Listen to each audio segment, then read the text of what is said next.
YouTube, it's Missy, and today I'm going to be doing my weekly wrap-up for week 13. I believe it's the 13th week of the year already.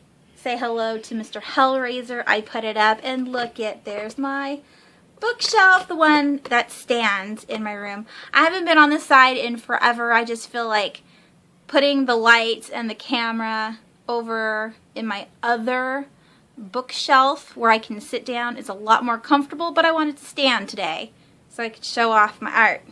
I want to put lots of horror stuff on this wall, so pretty soon it's going to look really cool. Anyhow, I only read one book last week during spring break. I had all this time to read a million books, and I read 1.5. I'm almost done with Jacoby, which I'm reading with Penelope, and I can't wait to share with you guys that book because it is the best. But today I'm going to be sharing with you guys Compulsion by Martina Boone. This is the first book in the Watson, where is it?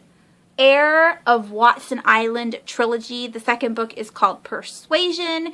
This is a yellow cover, Persuasion is a purple cover, and I believe it comes out this summer, but don't quote me on that because I don't remember all the way. Rude.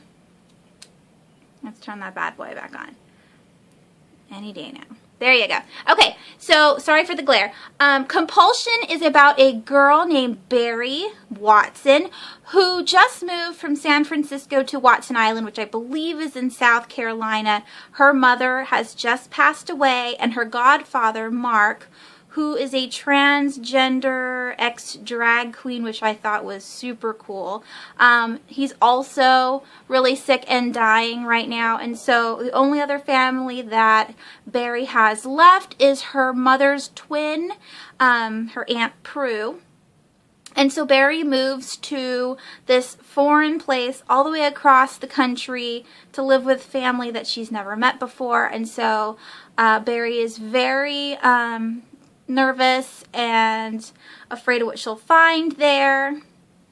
And when she does finally get to Watson Island, she learns a whole bunch of stuff in the first day there. She learns that there are 3 plantations that are on Watson Island.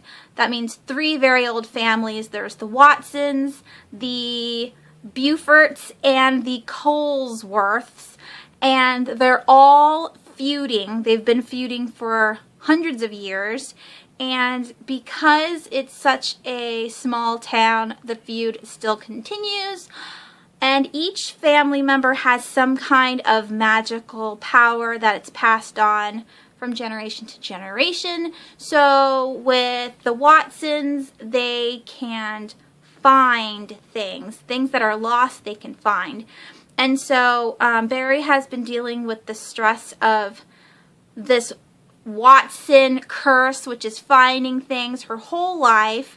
If she doesn't go and find the thing that's missing, say behind a couch or under a bed, she gets a really bad headache, and so it's like a compulsion. She has to do it to alleviate the pain.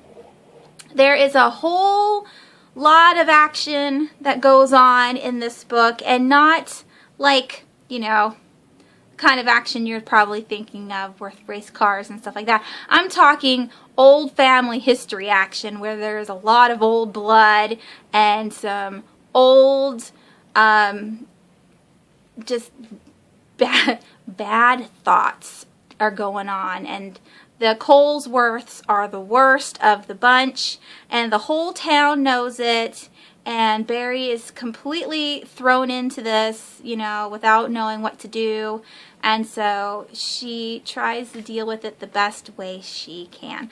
The first 60% of this book, I swear to God, I was going to give it a 3. I was like, this book is so boring. Like, I do want to read it because I want to find out what's going on with Barry, but she's so annoying because all she wants to do is be nice and help people. And you're thinking, what? Why is that a bad thing?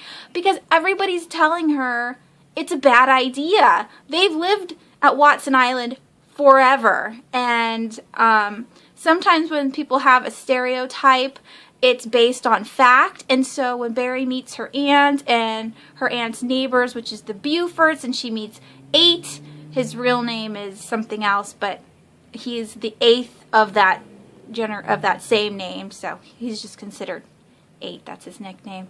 Wow, rambling. So 8 and her aunt tells her a lot of things about the other family, and Barry just sits there and says, you know, but they're family, I don't want to be mean, I need to help them, and it's just really annoying because in your heart you're thinking, they're right, Barry, why are you spending your whole time trying to help these people when they're evil?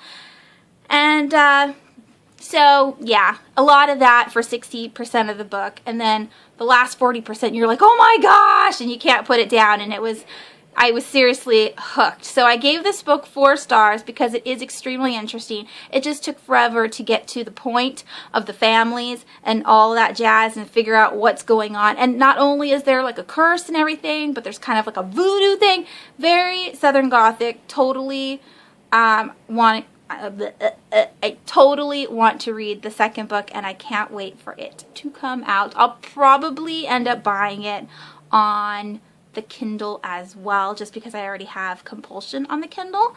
And yeah, so if you like Southern Gothic books with paranormal, you know, obviously it's going to have paranormal because it's Southern Gothic, but I would definitely check it out. It was really good.